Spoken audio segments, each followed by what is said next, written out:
नमो नमः। मम नाम पूङ्कोडि। अहम् अगस्त्यगुरुकुले अध्यापिका अस्मि। अहम् एकं श्लोकं वक्तुम् इच्छामि।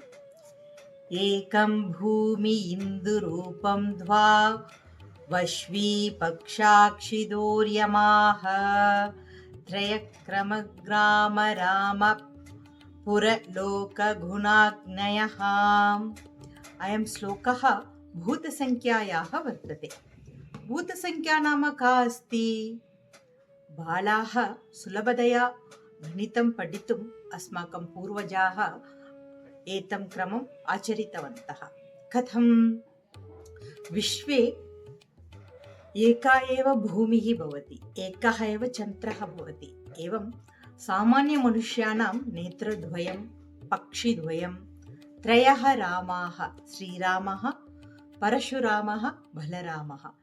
एवम् एतेन क्रमेण बालाः पठन्ति चेत् बृहतीं संख्यामपि सरलीकृत्वा बालाः स्मरन्ति। एवं कथं साध्यं भवति? संस्कृतेन एव साध्यं भवति। एवम् अगस्त्यगुरुकुले वयं बाल्यकालात् बालान् पाठयामः।